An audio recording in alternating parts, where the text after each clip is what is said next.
nasta'inu wa الله nastaghfiruh وأتوب wa na'udzu billahi min syururi anfusina wa min sayyiati a'malina. Man yahdihillahu fala mudhillalah wa ma yudlil fala hadiyalah. Asyhadu an la ilaha illallah wa asyhadu anna Muhammadan abduhu wa rasuluh. La nabiyya ba'dah. Hadirin jamaah pengajian Zumiyah, keluarga besar pelajar Islam Indonesia, rahimakumullah. Marilah kita panjatkan puji syukur kehadirat Allah Subhanahu wa taala. Salawat dan salam semoga tercurah kepada baginda Nabi Agung, ya, Nabi teladan Nabi Muhammad SAW, pada keluarganya, sahabatnya, juga para tabiin, kaum mukminin mukminat. Alhamdulillah pada pengajian KBPI yang telah menginjak ke 162, ya, telah hadir nah kita Al Ustadz Dr. Saripudin. Salam kenal, salam silaturahmi, eh, Pak Doktor. Salam kenal Pak Ya, Gatot. ini alhamdulillah Sip ya. dari timur terbit, ya, harapan untuk dakwah Islam, dan kita memang punya catatan tersendiri, ya. KBPI di Papua itu eh, cukup eh, bergiat, ya, di Papuanya sendiri, Papua Selatan, Papua Barat, Barat Daya, yang belum Papua pegunungan. Nah, itu nanti kalau sudah full damai mungkin nanti kita akan dorong, ya. Eh, Hadirin Kanda Yunda rahimakumullah, pada pagi ini telah hadir dengan kita Al Ustadz Dr. Saripudin SE, MSI, CPS, STMI, ya. Ini certified nih. Eh, Rektor Universitas Papua, betul ya? Universitas Papua Madani. Betul Pak Asep. Oke. Bismillah. Universitas Papua Madani Jayapura, ya. Kemudian beliau juga sebagai Ketua Dewan Pakar PWK Papua. Alhamdulillah, salam silaturahmi, salam kenal, ya, eh, Pak Ustadz. Tema yang diangkat adalah tantangan membangun bangsa dan Islam di Timur Nusantara, ya.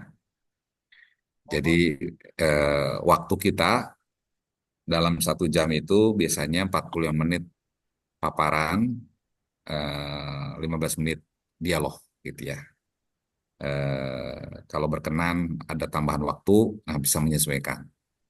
Baik, Kanda Yunda, marilah kita buka kegiatan pengajian dengan membaca basmalah bersama-sama.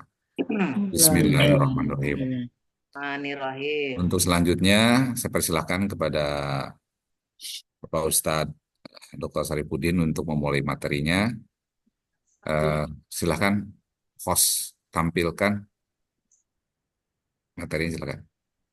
Dari Ustadz apa dari kami? Dari Pak Asep, bisa juga dari Pak Asep. Dari Baik, Maulana, boleh saya dibantu? tampilkan materinya. Oke. Bisa ya. Dari Ustadz bisa langsung. Ya mungkin dari Pak Asep supaya saya bisa Dari konsentrasi aja. Maulana Oke, aja. siap. Baik, baik. Saya Maulana share. aja. Ini minta tolong diturunin, Ustadz, ininya, share-nya.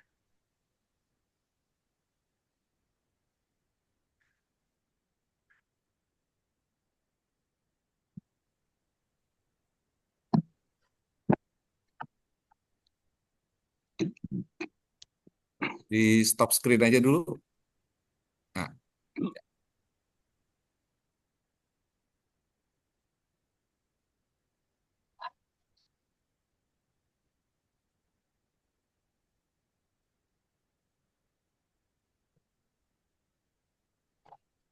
Sudah terbaca, Ustadz?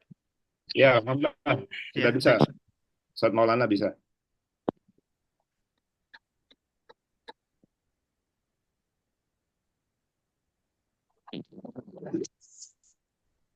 Baik, silakan, Ustadz. Baik. Bismillahirrahmanirrahim. Assalamualaikum warahmatullahi wabarakatuh. Waalaikumsalam. Alhamdulillahirabbil alamin, nahmaduhu wa nasta'inuhu wa nastaghfiruhu wa nastahdi wa natubu ilaih.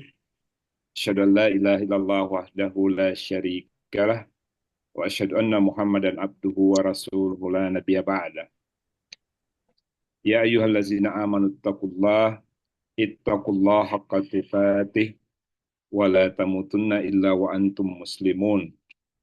Amma ba'd, yang saya muliakan, senantiasa saya hormati, Abanda, Kanda, Yunda, dimanapun kita berada.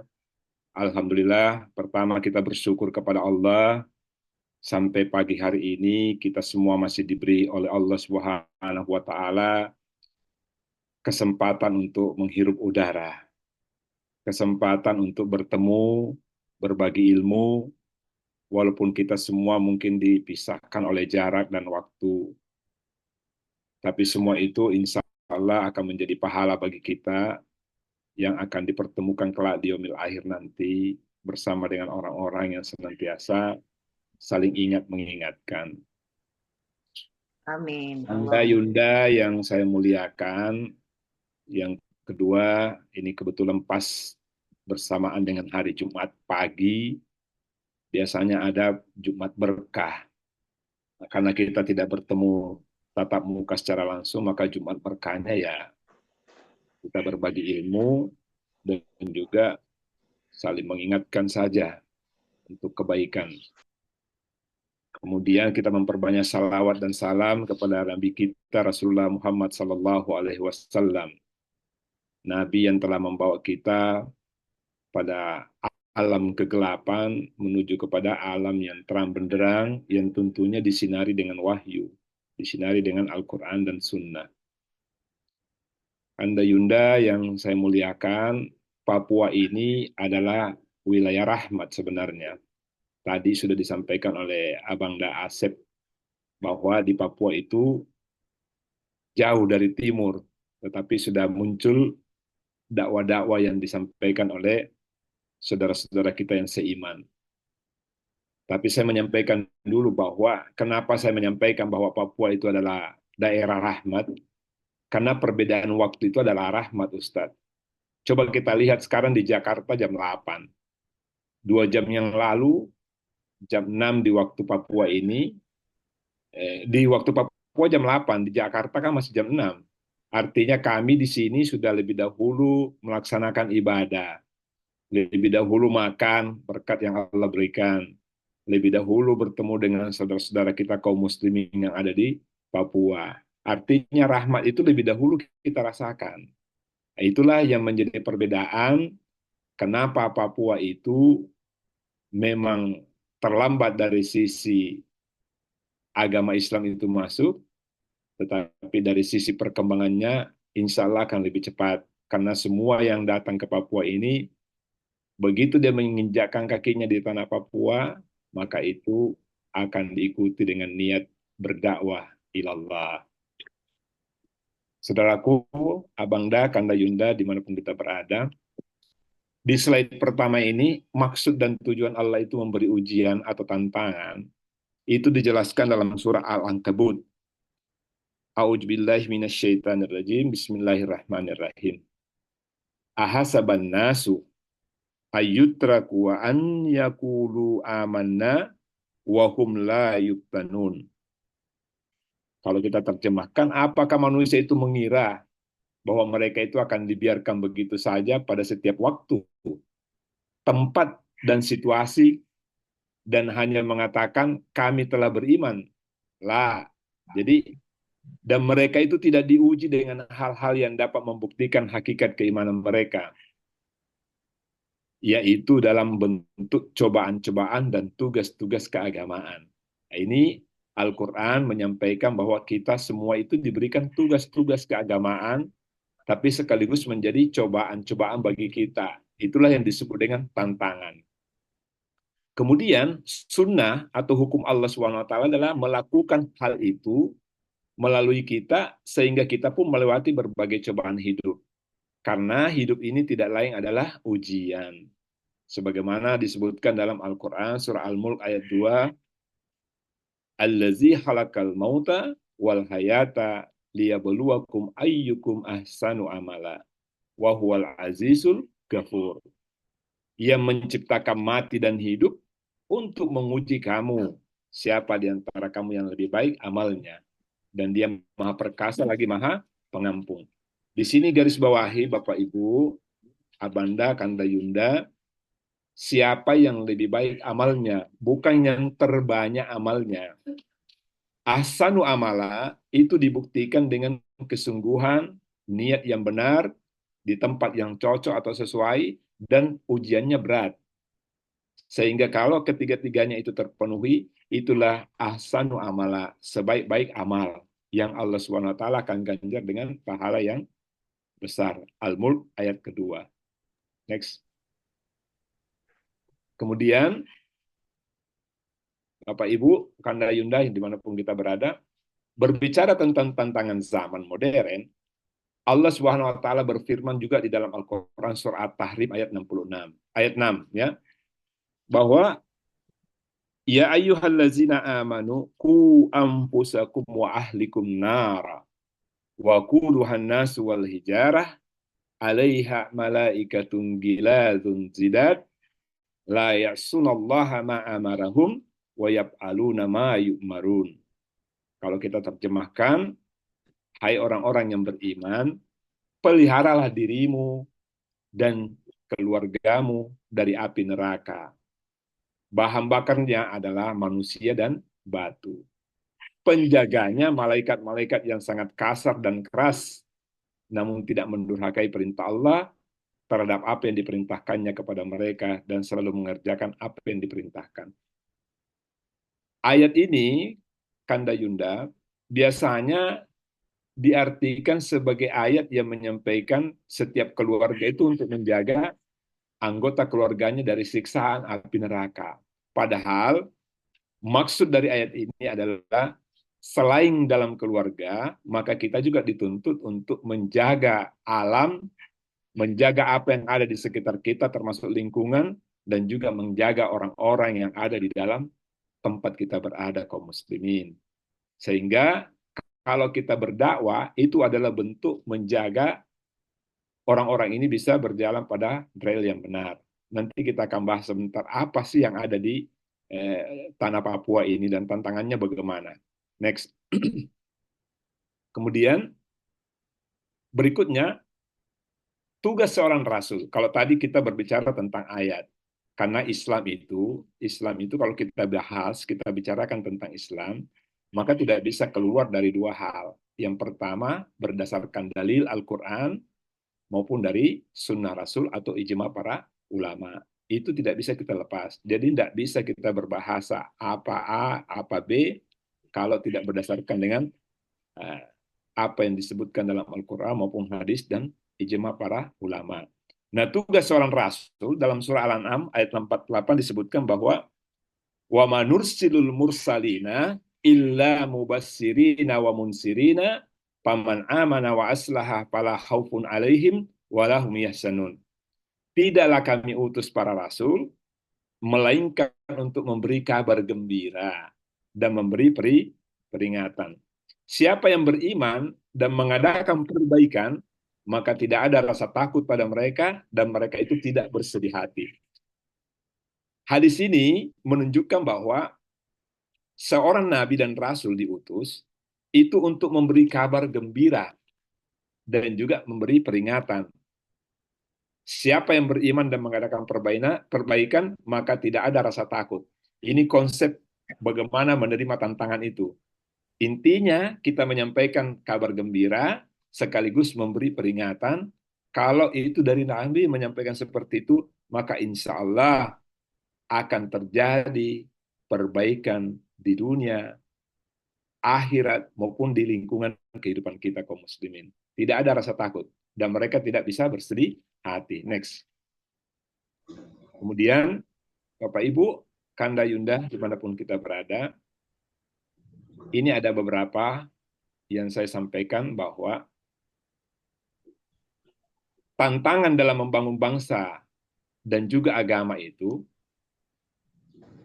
yang pertama tantangan akidah, penyimpangan akidah. Jangankan di Papua, Bapak Ibu, saudara-saudaraku yang ada di wilayah barat, penyimpangan akidah ini sekarang sudah mulai marak. Saya tidak perlu membahas panjang lebar, tetapi kita bisa menyaksikan dari informasi yang kita dapat. Bahkan di pusat kota Jakarta pun, masuk ke Masjid Istiqlal, itu arahnya untuk penyimpangan akidah. Apa dampak dari penyimpangan akidah? Akan terjadi pemurtadan dan minimal kesyirikan. Yang kedua, tantangan dalam membangun bangsa dan agama itu berdasarkan budaya miras dan narkoba kalau di wilayah timur. Di wilayah timur ini, Kanda Yunda, perlu disampaikan bahwa khusus Papua yang namanya miras, itu kan dahulunya dibawa oleh penjajah-penjajah Belanda, Portugis. Mereka masuk ke daerah ini untuk mengambil rempah-rempah itu dengan membawa miras, sehingga orang-orang yang berada di Indonesia pada saat itu, terutama di beberapa pelosok, itu mereka mabuk. Setelah mabuk, dicekoki narkoba dan seterusnya, mereka akan mudah untuk dipengaruhi. Dampak dari ini adalah menimbulkan depresi dan penyakit jiwa bagi orang-orang kita di Indonesia. Kemudian yang ketiga, penyakit adaptasi yang melahirkan dehumanisasi, demoralisasi, dan despiritualisasi. Ini penyakit adaptasi ini yang sekarang lagi tren, ya, lagi tren. Maksudnya apa? Karena orang-orang kita di Indonesia, terutama remaja, ini penyakit ini banyak menimpa remaja. Mereka melakukan adaptasi, penyesuaian dengan menggunakan berbagai alat-alat teknologi. Padahal sebenarnya alat-alat itu dia akan mengurangi peri kemanusiaannya kita, dehumanisasi. Dia akan mengurangi adanya demoralisasi, jadi penurunan moral, dan despiritualisasi, pemahaman agama yang sangat rendah. Perlu saya sampaikan bahwa yang terjadi kota ketiga ini, pemahaman agama yang sangat rendah, ini tanda kehancuran bangsa, sehingga menjadi tantangan yang sangat besar. Kenapa saya mengatakan tanda kehancuran bangsa? Karena Allah Subhanahu wa Ta'ala melalui lisan Rasulullah Muhammad SAW menyampaikan. Apa penyampaiannya? Dalam hadis ini disebutkan bahwa may yuridillahu bihi khairan yufaqihu fiddin. Kata Nabi, barang siapa yang dikehendaki kebaikan dirinya artinya secara individu maupun secara keseluruhan manusia itu, yufaqihu fiddin, maka salah satu indikatornya, salah satu ukurannya, orang itu atau lingkungan yang dia hadapi itu yufaqihu fiddin, mereka diberi kemampuan memahami agama. Sementara penyakit adaptasi ini salah satu bentuk atau akibat yang ditimbulkan adalah despiritualisasi, turunnya pemahaman agama, sehingga orang-orang Islam secara tidak langsung yang tadinya rajin beribadah, sedikit demi sedikit dijauhkan dari Tuhannya. Seperti itu. Dan ini musibah. Ini yang ketiga berkaitan erat dengan penyimpangan akidah di hologram yang pertama. Seperti itu. Next. Kemudian tantangan kedua, Kanda Yunda yang dimuliakan Allah, kemajuan IT.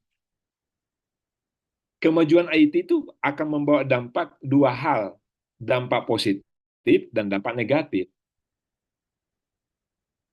Kembali lagi, dampak positifnya, IT itu akan mengembangkan wilayah, mengembangkan manusia, SDM-nya akan mendapatkan skill. Tapi dampak buruknya, kita bisa rasakan, ini di rumah-rumah kita, Bapak Ibu, mohon maaf, saya mungkin agak sedikit menyentuh hati kita. Apakah di antara Bapak, Saudara, Kanda Yunda itu yang punya anak, bisakah Kanda Yunda memperhatikan anak-anaknya ketika masuk ke dalam kamar, menutup pintunya, membawa handphone, apa yang dia lakukan di dalam? Ini tantangan bagi kita dalam keluarga saja, dalam keluarga, belum sampai kepada masyarakat. Efek negatif kemajuan IT itu akan membawa perubahan sosial dan perubahan kemasyarakatan secara individu maupun lingkungan. Coba perhatikan anak-anak kita ketika masuk ke kamar, benda yang namanya togut, HP itu bisa jadi togut Bapak Ibu, ya, benda yang namanya tauhid itu, ini tauhid modern. Kalau di zaman Nabiullah Ibrahim alaihi wassalam, tauhidnya itu jelas-jelas berhala besar yang dibuat dari roti, yang bisa dihancurkan. Tapi berhala zaman modern itu tidak lagi berbentuk roti atau patung besar yang bisa dihancurkan. Dia sudah berbentuk kotak kecil yang mudah dibawa kemana-mana dan hanya bisa dilihat di dalam kamar oleh anak-anak kita. Kita tidak pernah tahu apa yang mereka nonton, apa yang mereka lihat di dalam, apa yang mereka lakukan chatting kemana-mana, Instagram kemana-mana, Facebook yang dibuka, dan sebagainya. Itu merupakan tantangan bagi diri kita, orang tua. Kemudian perilaku kasar dan ucapan buruk. Ini yang banyak menimpa orang-orang di Papua, NTT maupun Sulawesi. Perilaku kasar, yang dimaksud perilaku kasar itu tidak membunuh, tapi bisa dalam bentuk bully ya, membuli. Misalnya, kalau orang-orang di kita di timur Indonesia ini, mungkin juga di Jawa itu terjadi, tetapi ini kebanyakan yang saya pantau di Papua. Misalnya nih, di kalangan masyarakat itu dengan mudah mengatakan anjing kau, babi kamu. Seluruh yang namanya nama-nama binatang yang ada di hutan itu dengan mudah. Itu perilaku dan ucapan buruk. Dampak dari ucapan buruk ini akan merusak akhlak dan etika anak-anak kita, bangsa kita. Mereka tidak lagi mengatakan astagfirullah, masya Allah, tidak ada kata-kata itu lagi. Tapi yang dibuat adalah anjing kau, babi kau. Itu ucapan, tetapi merusak moral, merusak etika. Kemudian tantangannya yang lain adalah aturan yang tidak sesuai dengan ajaran Islam. Ini tanda-tanda kehancuran umat kita, Bapak Ibu, Kanda Yunda. Aturan yang tidak sesuai dengan ajaran Islam luas terhadap moral bangsa kita. Dampaknya pada semua aspek. Kenapa? Ini tanda yang pertama. Coba kita lihat. Pimpinan yang kita pilih itu tidak lagi berdasarkan dalil Al-Quran, tidak lagi berdasarkan firman Allah, tidak lagi berdasarkan contoh-contoh yang disampaikan oleh Nabi kita Muhammad SAW. Dampaknya apa? Kalau kita dipimpin dengan orang yang tidak kompeten, tidak capable, maka tunggulah kehancuran negeri itu. Tantangan ini, kaum muslimin, hanya bisa diatasi next dengan apa? Next. Nah, ini jalur masuknya Islam, nanti tinggal dilihat, karena ini saya ambil dari beberapa sumber, itu masuk melalui jalur utara, kemudian jalur selatan dan Saudi Arabia masuk ke Indonesia.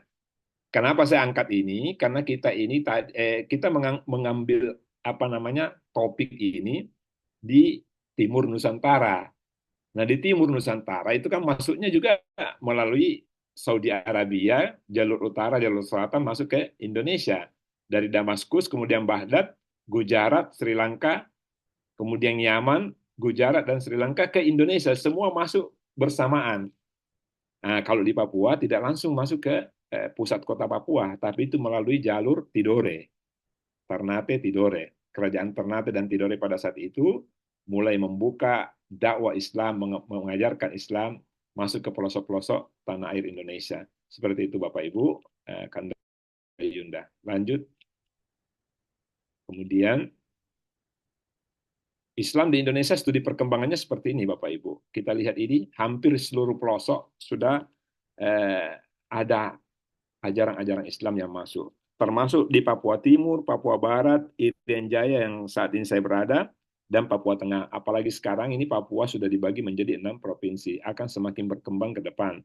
Kalau kita tidak punya kesiapan sebagai pelajar Islam Indonesia, maka banyak saudara-saudara kita ini nanti akan dijauhkan dari Islam itu sendiri. Next. Kemudian Indonesia itu sebelum Islam ada 2 aliran kepercayaan yang kita kenal, yang disebut dengan animisme dan dinamisme. Perlu saya sampaikan untuk di Papua ini, dan mungkin juga di daerah NTT dan Sulawesi, karena ini timur Indonesia, termasuk di dalamnya Ambon, itu animisme dan dinamisme masih ada Bapak Ibu. Animisme itu adalah kepercayaan kepada makhluk halus dan roh. Ini masih disembah-sembah. Saya beberapa bulan lalu main ke Biak, di sana ada gua-gua Jepang itu, Nah, orang-orang yang melewati itu dia masih melakukan kepercayaan terhadap makhluk-makhluk halus dan roh-roh yang keyakinan ini banyak dianut oleh bangsa-bangsa sebenarnya yang belum bersentuhan dengan agama wahyu. Nah, pertanyaannya, di mana tantangannya? Indonesia di seluruh pelosok itu sudah masuk ajaran Islam, artinya sudah bersentuhan. Jadi kalau ada kepercayaan kepada makhluk halus dan roh dalam kurung animisme ini, berarti tantangan dakwah kita untuk memperbaiki pemahaman masyarakat itu karena sudah bersentuhan dengan agama wahyu. Sementara animisme itu sebenarnya terjadi karena bangsa itu belum bersentuhan. Kemudian ada namanya agama Ardi atau Hindu. Tapi sebelumnya animisme ini diikuti dengan dinamisme. Kalau dinamisme itu bedanya kepercayaan terhadap benda-benda pusaka, benda-benda yang bertuah, ya cincin, kemudian seperti pada gambar ini ada keris, ada batu-batu yang dianggap memiliki kekuatan mistis ya.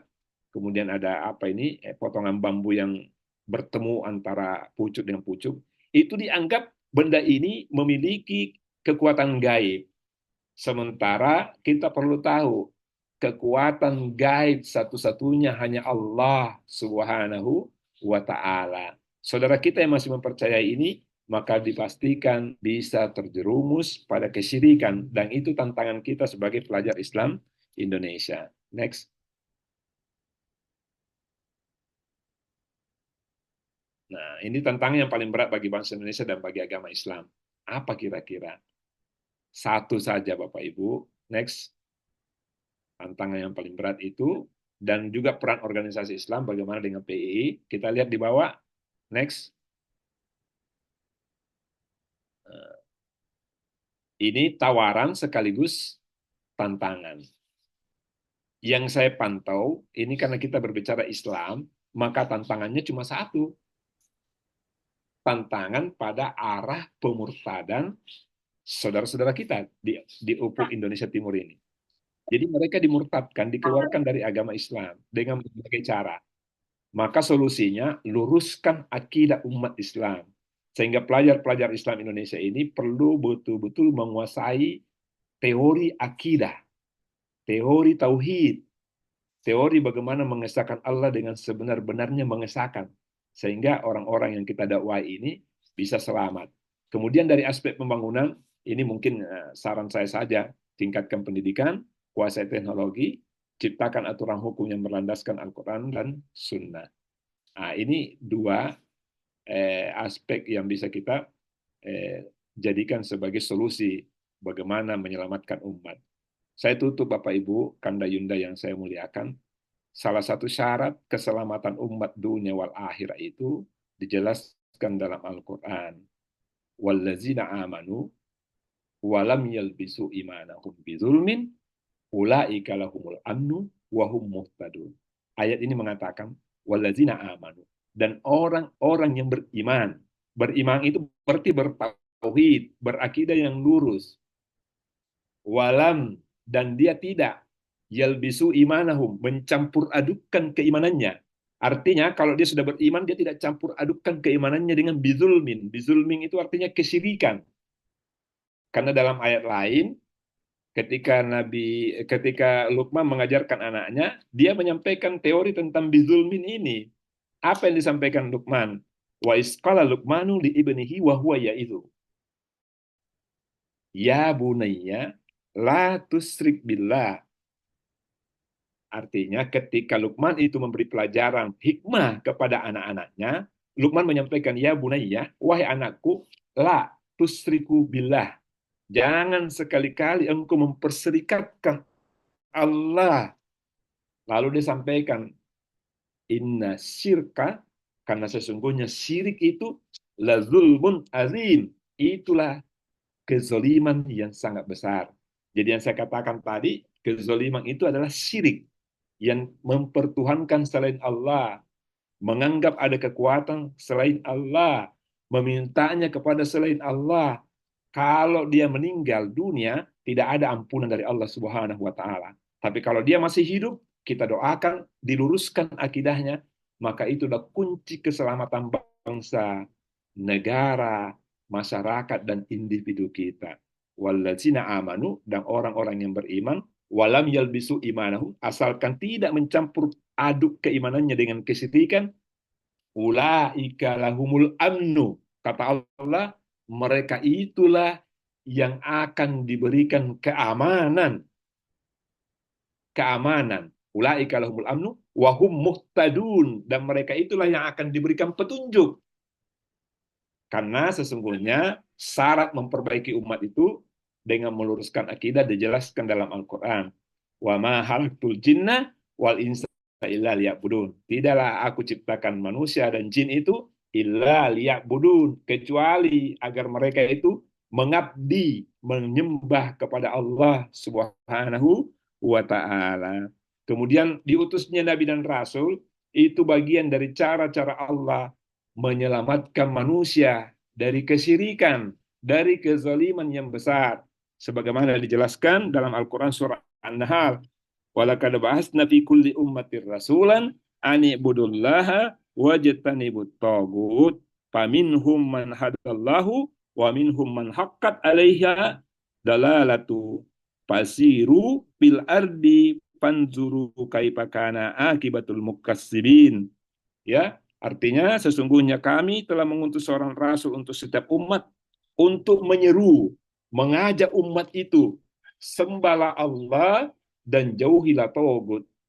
Kita sudah pahami tadi, togut modern itu sekarang berbentuk teknologi.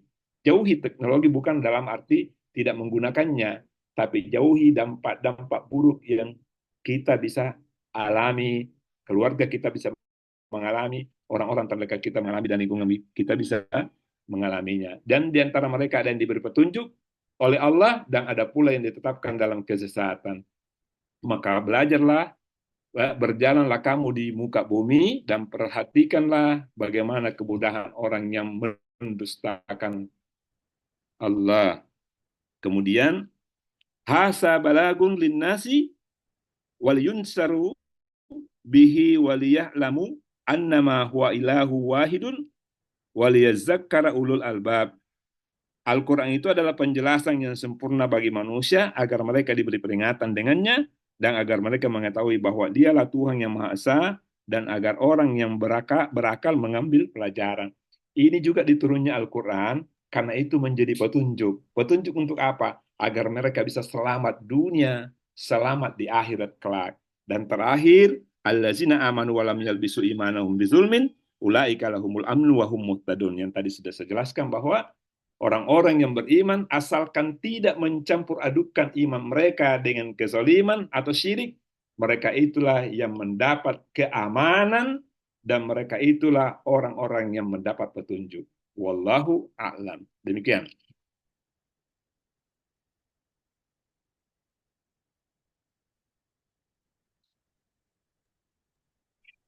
Terima kasih pada Pak Dr. Saripudin. Alhamdulillah materinya sudah menarik ya.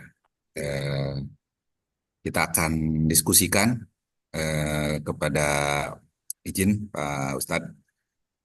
Kita diskusikan, barangkali ada yang respon atau ada pertanyaan, dipersilahkan.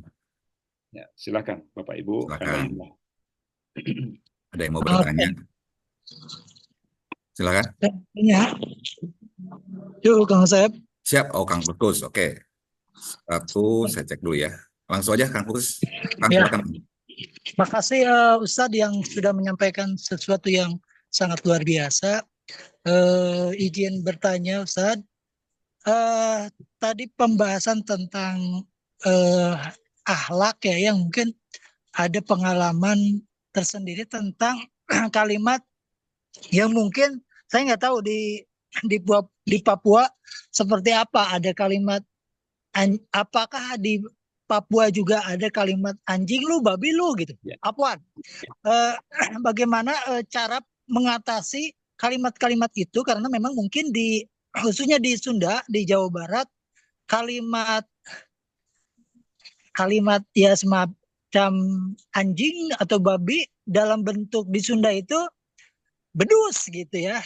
Bedus itu kalimat di Sunda itu ya sebenarnya babi juga, bedus itu ya babi gitu ya. bagaimana cara cara mengatasi agar kalimat-kalimat itu tidak, ya pengalaman di Papua seperti apa gitu, karena memang kalimat itu kebiasaan mungkin di anak-anak muda juga di, saya pikir di Jawa Barat, di Sunda itu sudah apa, sudah terbiasa kalau bahasanya sudah menjadi lalaban gitu ya, ya seperti hari-hari sehari-hari, walaupun mungkin kalimat anjingnya diganti dengan anjir gitu ya. Jadi kalau mereka jatuh atau kaget, eh, ya seperti itu. Bagaimana pengalaman Ustadz di Papua eh, mengatasi kalimat-kalimat itu di kalangan muda ataupun mungkin di kalangan anak-anak, karena memang ada sejarah tersendiri tentang kalimat anjing di Jawa Barat itu yang mungkin Kang Asep Epen akan tersenyum-senyum saja gitu ya. Makasih ya Ustadz. Afwan, saya mohon izin. Ya. Langsung dijawab kah atau ditampung dulu, Pak Maulana, Ustadz Maulana? Saya cek dulu ya. Ada lagi yang kasih komen atau bertanya. Ada lagi? Ada Kanda? Oh ya, Boleh. silakan. Iya, Silakan. dari Jayapura boleh ya bertanya ya. Oh, Kebetulan ya silakan. temanya, iya Kanda. Kebetulan temanya berkaitan dengan situasi dan kondisi kita yang ada di Indonesia Timur. Ya. Bismillahirrahmanirrahim. Assalamualaikum warahmatullahi wabarakatuh. Waalaikumsalam warahmatullahi wabarakatuh. Yang saya hormati Pak Rektor, saya biasa manggilnya Pak Rektor, Kanda. Oh ya. Pak Rektor, Dr. Sarif, yang saya muliakan, Kanda Yunda, Abang Yunda yang mengikuti pengajian pagi di hari ini, 162 ya. Alhamdulillah, wa syukurillah, kita bisa dapat bersilaturahim meskipun via virtual Zoom meeting ini. Dan alhamdulillah di Jayapura, kami sudah jam 8, Kanda. Nah, artinya apa? Bahwa kami duluan yang menghirup udara segar dan melihat matahari segar di hari ini. Menyimak daripada materi dan membaca materi kita di hari ini adalah bagaimana tantangan kita ke depan di dunia pendidikan, khususnya kami di Indonesia Timur. Begini Pak Rektor, yang ingin saya mau tanyakan, kita melihat daripada transformasi informasi dan iptek saat ini sudah ada transformasi dari dunia pendidikan offline, yaitu dulu kita dengan membaca buku di perpustakaan, kemudian kita mendatangi tempat-tempat atau lokasi untuk melakukan penelitian dan pendidikan. Sekarang ditransformasi atau diganti dengan dunia pendidikan yang ada di genggaman kita. Dunia itu sudah ada di genggaman kita, yaitu dengan adanya handphone. Tadi sudah disinggung sedikit, namun tidak sampai mendetail. Nah, tantangan yang ada di kita di Papua ini, di Indonesia Timur pada umumnya, bahwa dalam dunia pendidikan mau tidak mau, suka tidak suka, siap atau tidak siap, kita bisa menerima bahwa ada kendala-kendala atau masalah-masalah yang tidak bisa kita selesaikan atau kita tidak bisa menjangkau pendidikan via offline. Mau tidak mau negara atau bahkan pemerintah dan dari dunia pendidikan dalam hal ini dari sekolah mengadakan pendidikan via online, yaitu dengan menggunakan fasilitas handphone, laptop, dan sebagainya. Nah, kita melihat bahwa masyarakat kita di Indonesia Timur, khususnya di Papua, Kanda, Yunda, saya berbicara khusus mungkin di Papua, di mana tingkat ekonominya itu tidak sama dengan yang ada saudara-saudara kita yang ada di tengah maupun bahkan di barat. Boleh dikata di bawah kemiskinan. Tidak semua mereka bisa memiliki fasilitas handphone atau mungkin laptop. Sementara itu adalah wajib untuk dimiliki oleh orang tua. Kita tahu banyak cerita ya, ada orang tua yang sampai mencari uang sehingga nyawanya menjadi taruhan hanya untuk membeli sebuah handphone, gadget untuk anaknya supaya bisa mengikuti sekolah atau kuliah via online. Nah, yang saya ingin tanyakan Pak Rektor, di manakah atau bagaimanakah sesungguhnya kewenangan daripada pemerintah dalam hal ini, pemerintah daerah atau pihak sekolah yang lingkungan terkecil, pihak sekolah dan pemerintah, bahkan mungkin pemerintah pusat dalam hal ini Kementerian Pendidikan, untuk bisa membahasakan atau bisa mengakomodir masyarakat kita, warga kita yang berada di ekonomi ke bawah, bahkan handphone pun, gadget pun mereka tidak punya, mereka tidak bisa, bahkan itu sudah wajib harus dimiliki kan, karena mereka melaksanakan atau dari pihak sekolah maunya mengadakan pendidikan via offline karena berbagai macam masalah. Itu satu pertanyaan saya. Jadi yang saya mau tanyakan, bagaimana kebijakan atau arah kebijakan pemerintah ke depan supaya bisa mengakomodir yang seperti ini, dan kita selaku orang tua bagaimana menghadapinya ya. Satu. Yang kedua, pertanyaan saya yang kedua adalah marak Kanda Yunda yang saya hormati di Papua, yang saya lihat di depan mata saya di Jayapura, sangat marak adanya perselisihan sengketa lahan atau lokasi pendidikan. Nah, ini adalah salah satu juga tantangan yang dihadapi di dunia pendidikan di Papua, Indonesia Timur ini. Sengketa lahan. Nah, saya ingin menanyakan, kita selaku orang tua siswa atau orang tua masyarakat awam, untuk menyingkapi seperti itu bagaimana sehingga dunia pendidikan ini tetap berjalan. Kita tahu kan menuntut ilmu adalah wajib.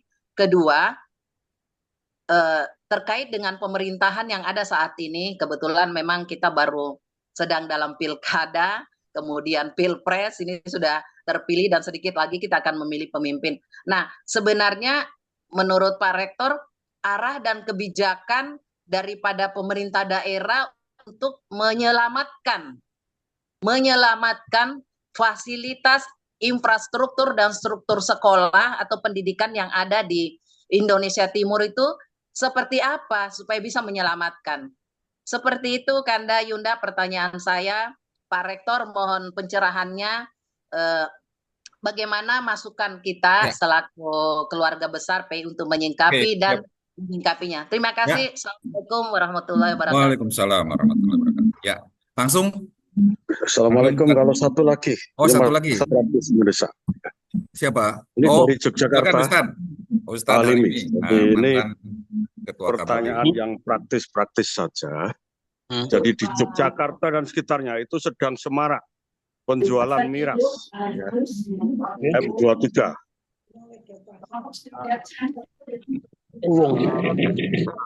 Sepertinya juga untuk mengatasi ini. Suaranya kecil, Kanda, suaranya kecil. Boleh?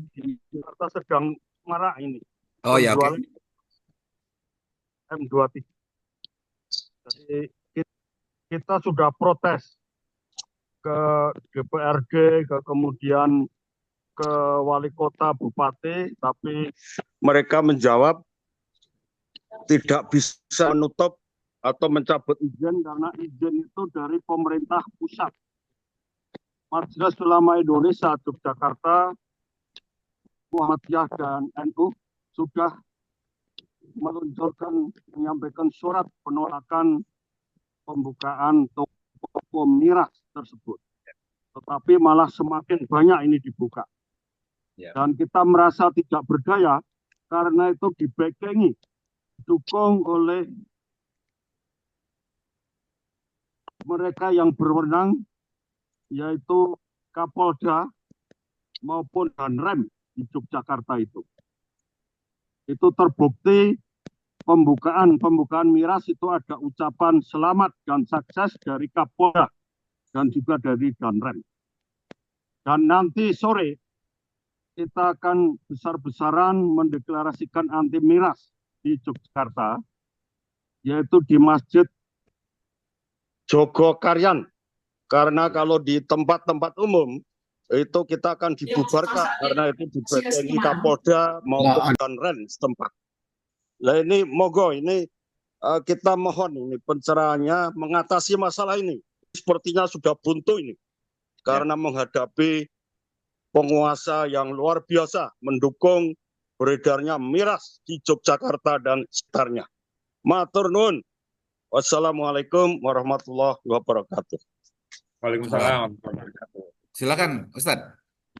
Ya, baik. Jazakallah khair bagi 3 penanya. Semoga Allah merahmati kita semua dengan kebaikan ilmu dan saling berbagi untuk kemaslahatan umat.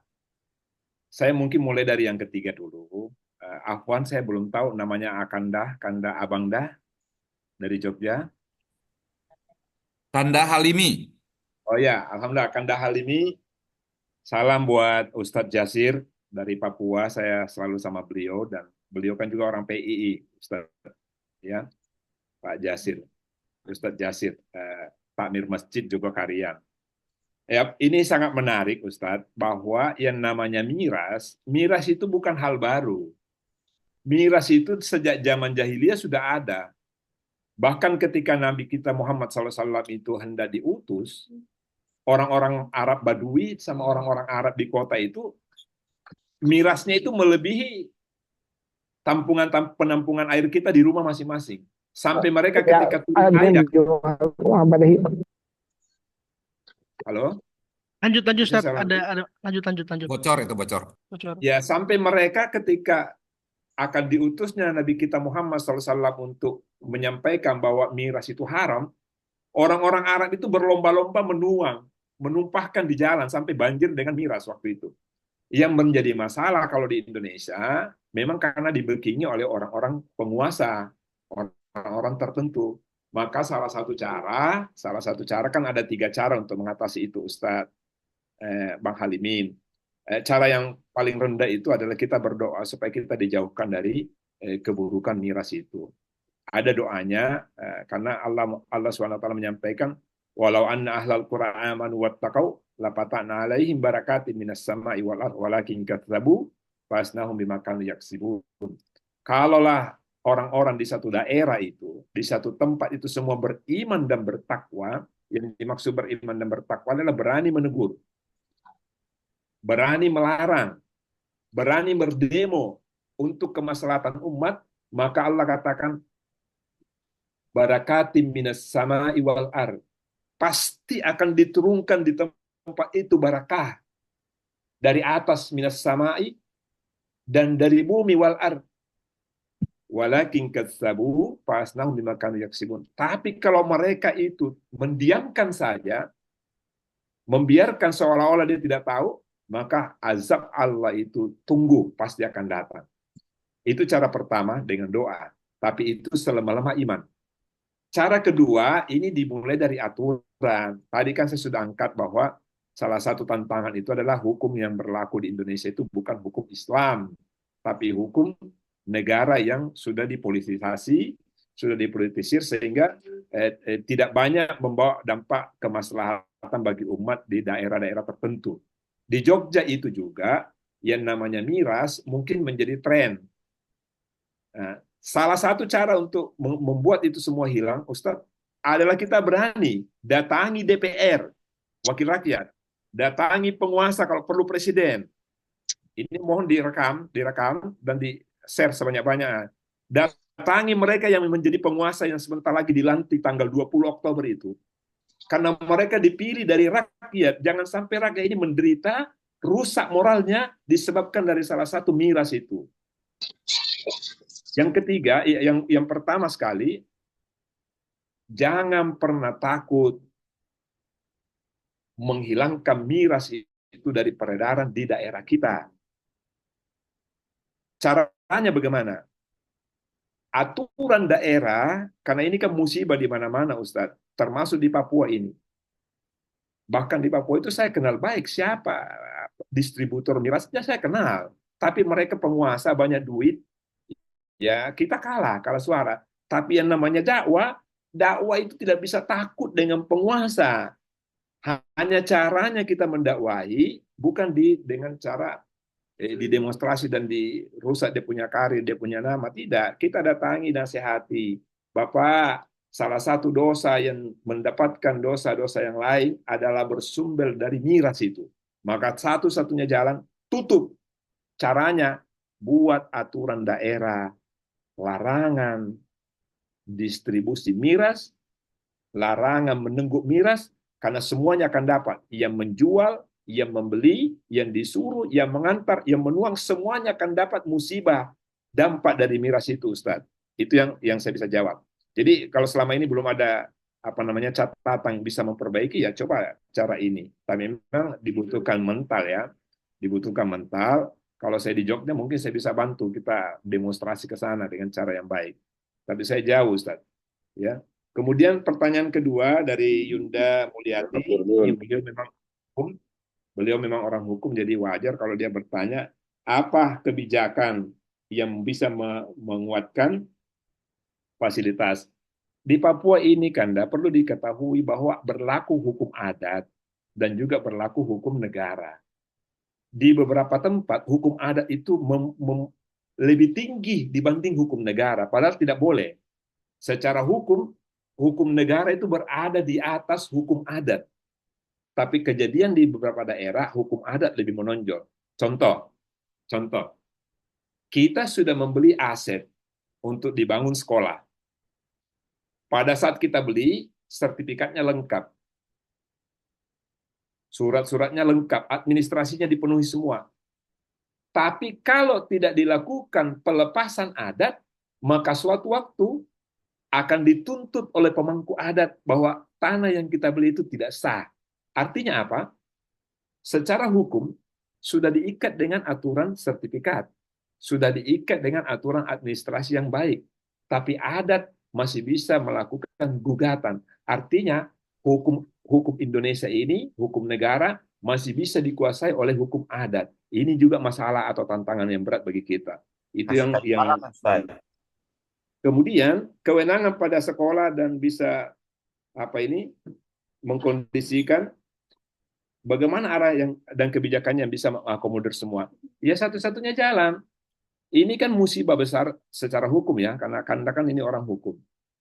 Hukum kita itu sudah dipolitisir sesuai dengan kepentingan.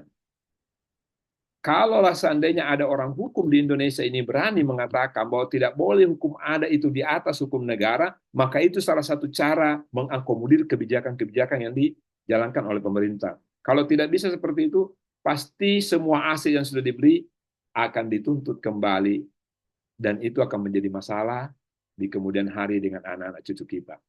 Kemudian tolong nanti kalau terjadi pemilihan, pilihlah memang orang-orang yang kompeten di dalam bidang hukum. Karena ini hukum itu dibuat untuk dilanggar. Itu mereka yang ngomong seperti itu. Tapi bukan seperti itu. Hukum yang benar, negara Indonesia ini, segala yang ada di dalamnya dikuasai oleh negara dan dipergunakan sebesar-besarnya untuk kemakmuran rakyat. Itu dasarnya Undang-Undang nomor berapa? Pembukaannya juga ada. Jelas seperti itu. Tapi ketika dihadapkan dengan hukum adat, undang-undang ini seolah-olah tidak ada kekuatannya lagi.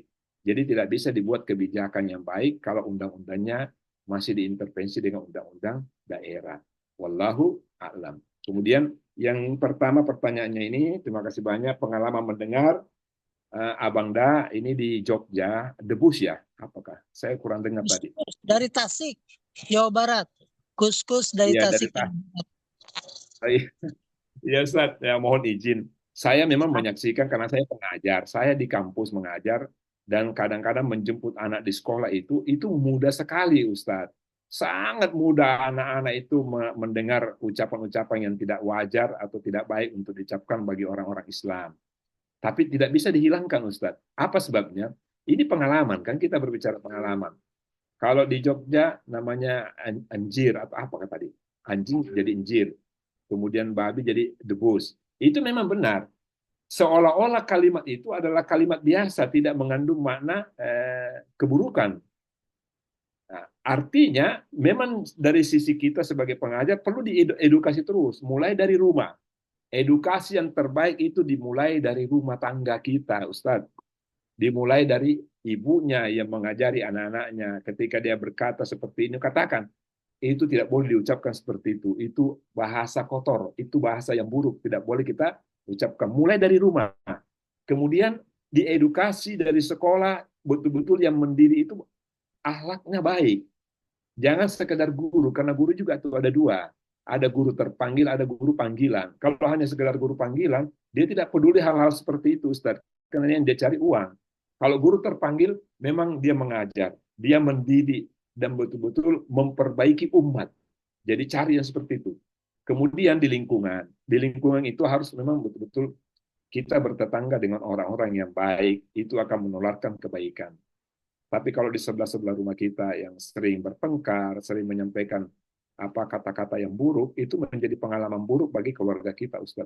Kita mungkin tidak ada di rumah, anak kita mendengar, dia akan praktekkan di rumah kita sendiri. Jadi caranya, hindarkan pengalaman buruk itu dengan mengedukasi dari rumah tangga kita. Dari ibunya, dari ayahnya, dari kakaknya, abangnya, dan seterusnya.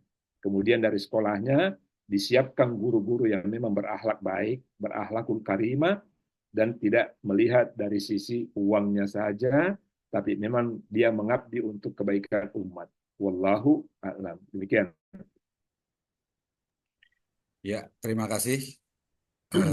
Ada lagi yang memberikan masukan, pertanyaan? Resen Kang, ada yang resen 3 orang itu. Ya, Oh, silakan. Pak, ya, Ibu Neni, terus siapa lagi? Yang pertama dari Pak Siapa Jauhari tadi? Mangkau dulu yang Oh, pertama. Pak Johari. Ya. Pak Johari, Ibu Jawari, Neni, Bang Mir, oh, Pak Bang Mir. Zahrawi. Aku nggak lihat sebentar ya. Siapa dulu nih? Oh, Pak Johari ya. Pak Johari, Pak Mir, Pak Zahrawi. Silakan. Sama siapa lagi? Ibu Neni ya tadi ya. Oh, Mas Pak Agus, Cak Agus. Bertiga aja dulu. Pak Mir silakan. Pak Johari dulu. Pak Johari, terus Pak Mir, Pak Zahrawi. Baik, Assalamualaikum warahmatullahi wabarakatuh. Waalaikumsalam warahmatullahi. Sepertinya sebagian pertanyaan dan jawabannya sudah terakomodir apa yang mau saya tanyakan. Itu sudah saya tulis di chat itu. Ya, pada intinya Ustadz, semua yang kita lakukan, yang disampaikan di materi itu semuanya tentu tidak lepas dalam rangka untuk ya, kemajuan peradaban umat. Nah, tentu semuanya ini tidak, kita butuh upaya-upaya kan. Nah, salah satunya yang ingin kami sampaikan ya singkat saja terkait dengan kita masuknya ke dalam tataran kebijakan dan aturan. Ya, artinya kita harus masuk ke dakwah konstitusi. Nah, ini gimana ya Ustaz? Dengan kita bangsa ini ya termasuk juga khususnya di Papua, dengan kita bisa masuk ke dakwah konstitusi. Nampaknya untuk saat ini harus melalui itu gitu loh. Kalau ya lewat demo, lewat ini kadang-kadang nggak begitu didengar kita ini. Ataupun ya katakanlah ada hal-hal yang lain. Mungkin demikian. Ya, kayaknya tadi sebagian sudah ada. Ya, siap. Ya, demikian. Terima kasih. Assalamualaikum. Waalaikumsalam. Pak Mir, silakan Pak Mir. Ya, Assalamualaikum warahmatullahi wabarakatuh. Waalaikumsalam, Bang Amir. Ya. Sebelumnya perkenalkan, nama saya Muhammad Mir Purnama. Saya seorang spesialis untuk pengembangan ekonomi masyarakat. Bisa diperjelas Pak Mir, suaranya kecil. Ya. Ya, oke. Ya, Assalamualaikum warahmatullahi wabarakatuh. Kedengaran nggak Pak? Udah jelas, udah jelas. Bisa. Sudah. Terima kasih Pak Dokter, Pak Rektor. Saya belum pernah ke Papua, tapi saya pernah ke daerah Somlaki, Maluku Tenggara Barat Daya. Itu dekat dengan kepala burungnya Papua. Nah, saya ini sebagai seorang ahli untuk pengembangan ekonomi perdesaan, kerakyatan. Itu saya lihat di 3 provinsi di Indonesia yang paling kaya tapi juga paling miskin, yaitu Papua, Riau, dan Aceh. Nah, ini miris. Jadi di antara 3 orang kalau kita kumpul itu satu pasti miskin ya. Nah, ini generasinya sangat timpang sekali. Kemudian di sana sumber dayanya kaya, tetapi seperti kutukan sumber daya alam. Nah, ini sangat ironis nih, heran gitu. Nah, jadi kalau kita lihat ada sumber daya alam, kemudian ada sumber daya manusia, dan juga dalam Islam ada sumber daya Al-Quran. Sebetulnya Papua ini kalau kita tarik dengan zamannya Rasulnya hampir mirip zaman Rasul ketika terjadi proses jahil yang begitu hebat sekali gitu. Nah, sebetulnya sebagai kader PI ini saya agak masih bingung dan ragu. Kita mulai dari mana? Dari pengembangan sumber daya alam, apa pengembangan sumber daya manusianya itu, atau kita dari sumber daya Al-Quran kita kaji nih, atau paralel semuanya. Karena saya seorang yang keliling Indonesia juga, jadi saya juga melihat Papua itu akan jadikan saya target. Nah, tapi aku masih bingung nih bagaimana mulainya. Terima kasih Pak Rektor. Assalamualaikum warahmatullahi wabarakatuh. Waalaikumsalam warahmatullahi wabarakatuh, Abang Jauhari. Pak Zahrawi. Pak Zahrawi. Assalamualaikum warahmatullahi wabarakatuh. Perkenalkan, saya dari Bantul, Jakarta. Nah, tadi kalau Yogyakarta baru ini gemingnya kan masalah miras yang dilegalkan kayak begitu. Nah, ini adalah ayat kauniyah, fenomenologisnya mungkin ini Allah sudah saatnya menghancurkan negeri. Karena orang-orang yang hidup mewah diperintah malah ngeyel. Apalagi kita korelasikan dengan Pancasila. Nah, apakah Pancasila yang demikian kan begitu pertanyaannya. Bagaimana BPIP ini merinding saya. Orang kampung tapi melihat itu janjian ini Pancasila pora kan begitu. Itu yang pertama. Kemudian yang kedua memang itu dari kauliyahnya. Ini kan kauniyah ya ini. Kauniyah tentang miras itu. Kauliyahnya kan nanti tolong dibuka Al-Isra ayat 16. Jadi nanti mungkin akan dihancurkan sehancur-hancurnya ketika Nabi Nuh yang ada banjir itu. Nah, maka bagaimana opsi solusinya mumpung kita masih hidup sebelum maut menjemput kan begitu. Karena ini kewajiban kita sekaligus mari kita sikapi inilah lahan yang Allah sediakan kita untuk beramar ma'ruf nahi mungkar. Karena saat ini sudah terbuai dengan kehidupan duniawi yang kapitalis materialis itu yang sudah ya konsumtif materialis, individualis, apatis, yang paling parah machiavellis. Nah, sekarang bagaimana opsi kita dari KBPI ini bisa memformulakan opsi solutifnya agar Indonesia ini betul-betul Pancasilais lah. Mosok Pancasilais begitu memang dadi sepelek iki njur kepiye kan begitu pertanyaannya. Nah, mudah-mudahan apa yang kita sampaikan ini menjadi sharing bersama. Nanti minggu depan kita bisa ada opsi solusi untuk hidup berpancasila yang sebenarnya Pancasilais negarawan, bukan Pancasilais tapi bangsatan gitu loh. Terima kasih. Mohon maaf ya. Assalamualaikum warahmatullahi wabarakatuh.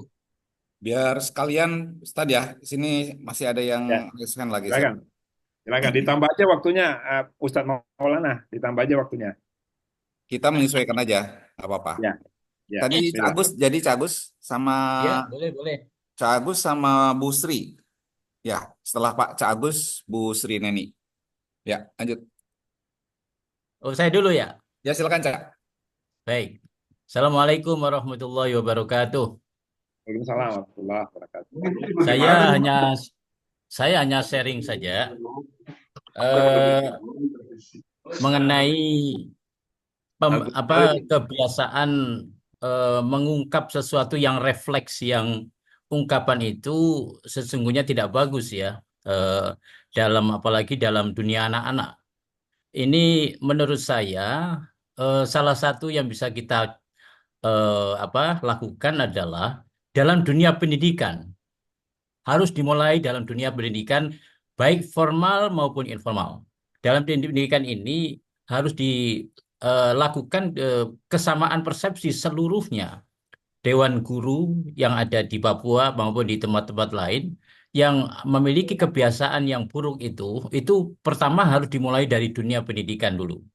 Kemudian tentu saja di rumah. Yang sudah ya sudahlah, itu sudah berlangsung, kebiasaan ini kan harus dibendung ini. Tidak bisa dibiarkan saja menyerah dengan keadaan kan. Yang kedua di rumah, yang ketiga setiap acara-acara yang berkaitan dengan tausiah ataupun khutbah itu banyak disampaikan hal-hal seperti itu. Jadi memang harus masif cara menghadapi pembendungan katakanlah semacam kebiasaan seperti itu. Memang ini memang agak berat, tapi memang harus dibendung. Mau tidak mau, bagaimana caranya? Yang saya sampaikan tadi antara lain pendidikan formal maupun di rumah dan lain-lain. Itu terkait dengan kebiasaan tadi ya. Kemudian soal tadi tertarik saya dengan apa yang disampaikan teman dari Jogja tadi mengenai miras ini. Ada kesamaan nampaknya di Jogja itu ada semacam apa dia tadi itu pabrik ya, pabrik birnya itu. Nah, di Bekasi yang saya tinggal ini itu juga ada pabrik bir. Nah, saya bersama-sama ustadz yang lain datang ke DPR menyampaikan kondisi itu. Dan kebetulan saya diminta juru bicara dari teman-teman ustadz itu. Saya juga menyampaikan bahwa Bekasi ini kota santri atau daerah santri yang tidak bisa ada hal-hal yang ada di dalam ada kamar dalam rumah kita, ada sesuatu yang bersifat haram begitu.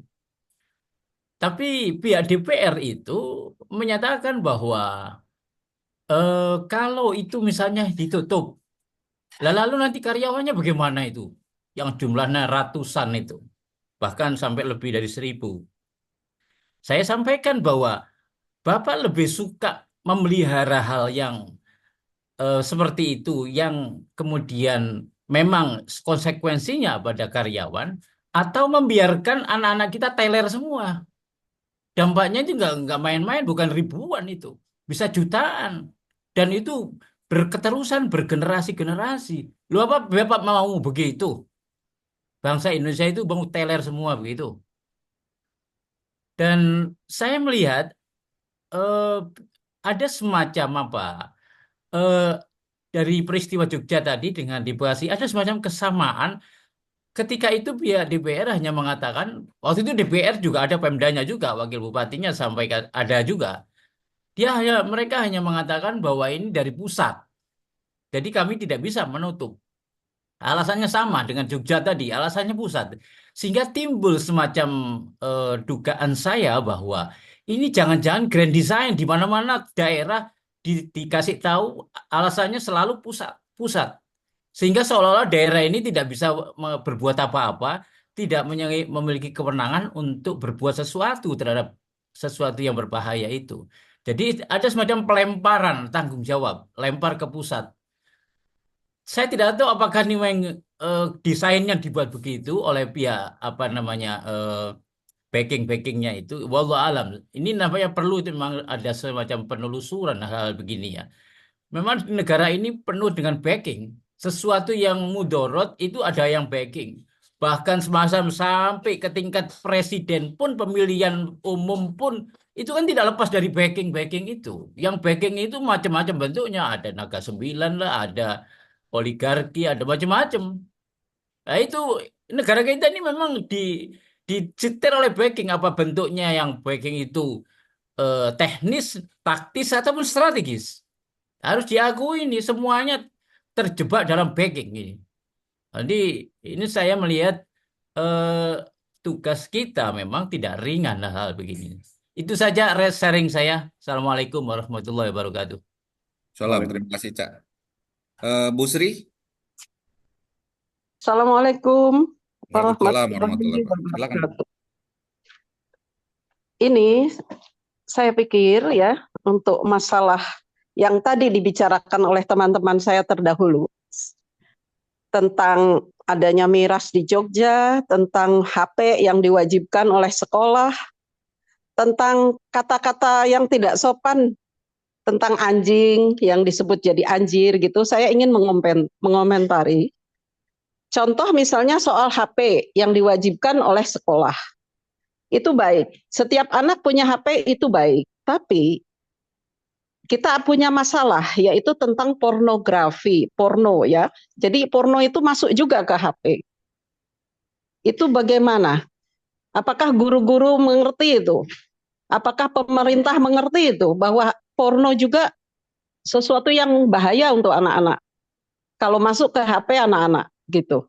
Jadi itu kita sebagai orang PII harus mengingatkanlah kepada pemerintah bahwa HP wajib untuk anak-anak itu benar.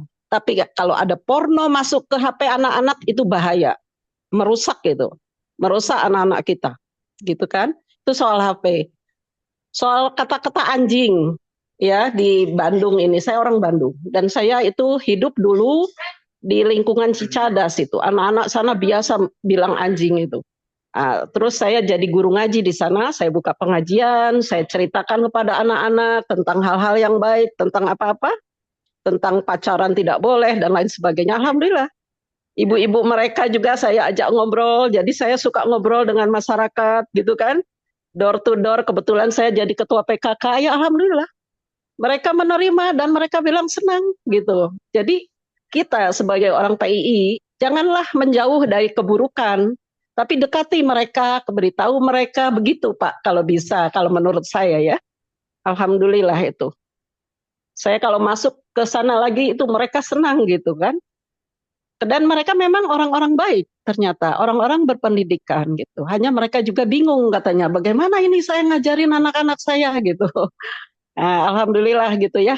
Saya pikir kita sebagai orang PII punya tanggung jawab kan untuk akhlak di negara ini. Oke, Terus mengenai miras. Nah, miras ini juga tugas PII. Saya kira PII tidak boleh diam ya kan. Kalau ada hal-hal yang tidak baik di Indonesia ini kita harus bicara gitu. Terima kasih Pak. Assalamualaikum warahmatullahi wabarakatuh. Waalaikumsalam warahmatullahi wabarakatuh. Teh Sri Neni. silakan. Silakan, Tat. Oke, makasih. Barakallahu fikum. Wa jazakallahu khairan untuk semua Abanda, Kanda, Yunda, dimanapun kita berada. Ini menarik sekali dan memang saya mulai dari Kanda Yunda Srine ini tadi menyampaikan kita jangan menjauh dari keburukan. Karena memang kita diuji itu dua, Yunda. Allah Subhanahu wa taala menyebutkan bahwa ketika manusia itu diciptakan, maka sudah diikuti dengan janji Allah akan memberi ujian. Ujiannya itu dua, ujian keburukan dan ujian kebaikan. Ujian keburukan itu bukan saja kematian atau sakit, tetapi dalam hal ini bisa jadi bersumber secara internal maupun eksternal dari lingkungan kita. Nah, kalau kita jauhi itu semua, maka kita tidak punya lahan dakwah lagi. Padahal Allah menyukai orang-orang yang betul-betul berdakwah di jalan Allah itu dengan menghadapi berbagai tantangan, perintangan maupun celaan dari orang-orang yang mungkin dekat dengan kita, tinggal bersama kita. Tapi itulah dakwah. Sebaik-baiknya dakwah itu adalah dakwah yang betul-betul kita hadapi dengan penuh kekuatan. Karena Nabi ketika lahir, Nabi kita Muhammad SAW ketika lahir, itu sangat disenangi oleh keluarganya. Tapi ketika diutus oleh Allah untuk menyampaikan dakwah, maka orang pertama yang tidak senang, yang membencinya itu juga dari kalangan keluarganya. Begitulah dakwah. Jadi memang kata Teh Sri, harus kita dekati walaupun itu keburukan, karena itulah tantangan dakwah. Kemudian dari Mas Amir tadi, spesialis ekonomi kerakyatan, mohon izin Mas, saya kebetulan juga praktisi di bidang ekonomi kerakyatan, karena memang bidang keilmuan saya itu di ekonomi kelembagaan kerakyatan dan sampai di daerah. Nah, di 3 daerah, Papua, Riau, dan Aceh, Kalau Papua dan Aceh itu kan masuk kategori otsus, otonomi khusus. Otonomi khusus itu kan diciptakan oleh pemerintah pusat dengan tujuan dia necessary condition namanya. Pada kondisi yang sangat diperlukan. Padahal kita tahu, saya mungkin sedikit lagi akan menulis tentang bagaimana pihak-pihak asing itu menguasai pertambangan di Papua, dan itu kategori curian, kategori maling ya. Mudah-mudahan ini dengar. Kenapa saya katakan kategori maling? Karena saya coba mengungkap tentang kontrak karya PT Freeport itu yang di dalamnya hanya sekian puluh tahun, tapi tidak ada pembatasan area. Sementara gunung-gunung dua itu, Gasberg 1 dan Gasberg 2 itu, satu gunung itu sudah mau habis. Sementara pada kontrak karya itu, ini ekonomi kerakyatan dan seluruhnya bisa masuk di sini. Pak siapa namanya? Mas Amir. Di sana itu kan kontrak karyanya misalnya batasnya hanya Timika, daerah Mimika. Begitu diambil ke daerah Nabire, itu provinsinya sudah beda. Tetapi orang Indonesia tidak tahu kalau tambang itu sudah dikeruk dari bawah tanah. Itu kan pencurian bahasa kasarnya. Pengambilan hak sumber daya alam. Nah, itu bukan sumber daya Al-Quran, tapi sumber daya alam yang diambil secara paksa tanpa kejelasan dari aturan yang disepakati. Kemudian di Aceh juga begitu, berlaku undang-undang otonomi khusus. Tetapi dua tempat ini, termasuk Rio di dalamnya, 3, itu tergolong atau masuk kategori daerah termiskin nomor 1 di Indonesia. Pertanyaannya, apa penyebabnya kemiskinan itu? Apakah karena sumber daya alamnya yang tidak banyak? Tidak juga seperti itu. Karena di Papua itu, satu gunung di Papua itu, kandungan emasnya itu bisa membiayai 100 tahun ke depan orang-orang Indonesia sejahtera. Tapi ini saya harus buktikan dengan riset. Nah, itu saya tidak ada dukungan. Kalau saya melakukan riset itu, saya tidak dapat dukungan dari jadi bergerak sendiri. Di situ juga masalah ya, karena kami berdakwah, saya berdakwah itu mainnya sendiri, tidak ada dukungan kuat. Nah, mudah-mudahan dari PI sama tadi yang disampaikan, ini bisa menjadi pembahasan baik ke depan apa yang harus kita lakukan. Nah, Papua itu kaya. Bahkan di Wamena, daerah Wamena itu Papua pegunungan, itu sumber uranium terbesar di Indonesia. Belum dikelola. Di Timika, bukan cuma emas, tapi tembaga terbesar di dunia itu ada di Timika. Tetapi pengelolaannya itu tidak dimanfaatkan sebesar-besarnya untuk kemakmuran rakyat, tetapi untuk kepentingan orang-orang tertentu dan elit-elit politik. Saya mengatakan kasarnya gini, Abang Dah, Yunda Kanda, bahwa kalau kantong manusia itu masih menghadap ke atas, maka segala cara itu masih bisa dilakukan untuk mengisinya supaya terisi. Dan bentuk isinya itu akan membuat orang itu tidak mau lagi bicara, tidak berani lagi ngomong, dan tidak berani mengungkapkan fakta yang sesungguhnya. Dan itu dosa jamaah. Dosa jamaah ini yang harus kita betul-betul bantu untuk menyelesaikan supaya bencana tidak melanda Indonesia ke depan. Kemudian sumber daya manusia di Papua, Aceh dan seterusnya itu juga tidak bodoh-bodoh amat, Pak. Karena orang-orang pandai itu banyak bermunculan dari Papua. Hanya kalau memang berbicara primitif, iya. Beberapa tempat atau wilayah di Papua, beberapa kabupaten dan kecamatan itu memang masih primitif. Masih ada yang tidak pakai celana. Dia hanya pakai koteka itu, gantungan burung, gantungan yang dipakai untuk perang. Jadi bukan ini, bukan modern. Nah, itu juga bagian yang menghambat perkembangan daerah sehingga keekonomiannya tidak bisa diperbaiki. Lama untuk bisa mengakses kembali perekonomian yang baik itu lama. Kalau Abang Amir kemana itu Saumlaki, ya alhamdulillah Saumlaki itu tidak masuk dalam Papua, dia di bagian Halmahera atau Maluku Tenggara. Tapi di sana sudah mulai baik. Kemudian dari Abang siapa tadi, Sahrawiyah Jakarta, fenomenologi kaunia dan kaudia. Ini benar Ustadz bahwa Allah Subhanahu Wa Taala itu pernah menyampaikan kepada kita terkait dengan ayat Al-Quran bahwa wa isa aradana an nuhlika qaryatan amarna mutra pihak papasaku pihak fahaqqa 'alaiha al-qaulu fadammarnaha tadmira. Artinya apa? Kalaulah kami hendak membinasakan suatu negeri, maka kami perintahkan orang-orang yang hidup mewah di negeri itu agar menaati Allah. Lalu mereka melakukan kedurhakaan di negeri itu. Ini yang sekarang terjadi, Bang Sahrawi. Fenomena ini akan melanda kita di sebagian besar belahan dunia. Ini juga termasuk diantaranya negara-negara Arab, termasuk yang sekarang lagi dibombardir saudara kita itu di Palestina. Ini janji Allah.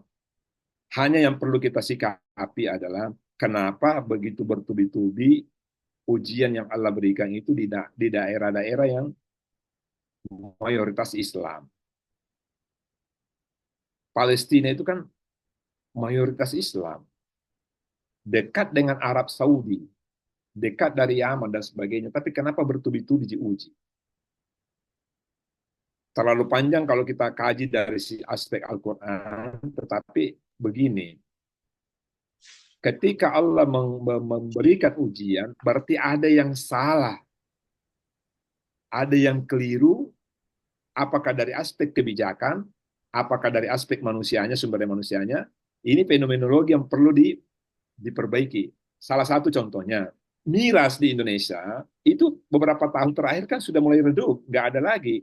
Tapi persoalannya, orang-orang di Indonesia itu kan masih hidup di bawah garis yang kebutuhannya tidak terpenuhi dari sebagian orang.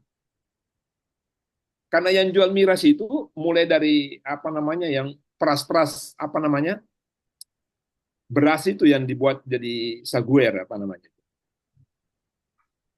tuak ya. Itu kan miras tradisional. Nah, begitu dijual dianggap itu tidak memberi dampak yang besar. Padahal sebenarnya miras itu dimulai dari yang kecil sampai yang besar. Nah, artinya apa, Bapak Ibu, fenomenologi di masyarakat itu karena di Indonesia memang kebutuhan hidup orang itu tidak dipenuhi oleh negara.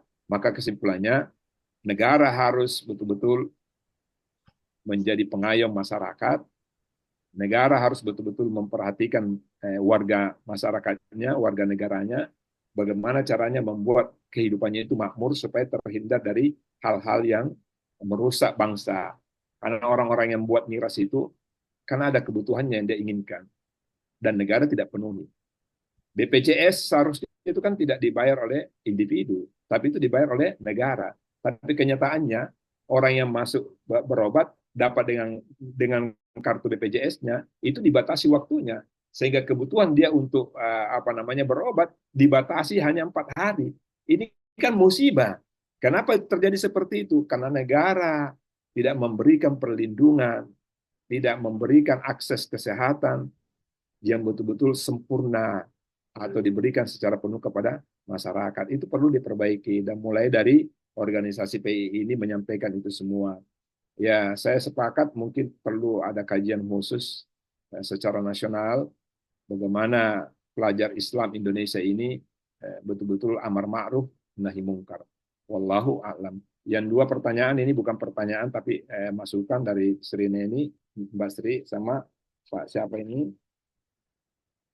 Mas Agus dan Mas Agus ya. Ini bukan jadi tidak perlu saya jawab, masukan. Demikian. Baik, terima kasih Ustadz. Waktu kita sudah 7.24 di WIB dan di Papua sudah jam 9:30 ya, sedikit ya. 9:30. Terima kasih sekali lagi sharingnya Pak Ustadz atas tadi paparannya dan penjelasannya. Mudah-mudahan ini menjadi satu motivasi berkah bagi kita menjalin silaturahmi ya dan menjaga semangat dalam keislaman kita, dalam ukhuwah kita. Sekali lagi terima kasih. Semoga sehat.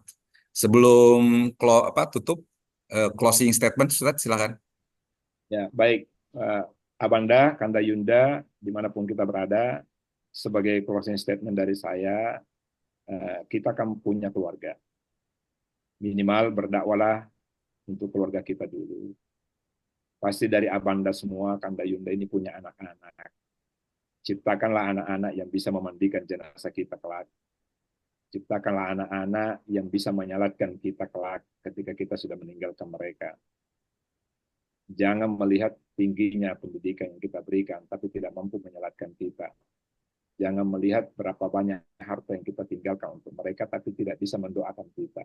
Karena itu bagian dari cara-cara kita berdakwah untuk menyelamatkan anak kita dunia dan akhirat. Sesuai dengan ayat yang saya sampaikan tadi, wa ampusakum wa ahlikum nara. Jagalah dirimu dan jaga keluargamu dari siksaan api neraka. Sampaikan anak-anak kita, isi neraka itu bahan bakarnya cuma 2, dari manusia dan batu. Batu nggak usah dipikirkan, yang perlu dipikirkan adalah manusia ini. Dan cara memikirkannya dimulai dari keluarga kita. Barakallahu fikum. Assalamualaikum warahmatullahi wabarakatuh. Waalaikumsalam warahmatullahi wabarakatuh.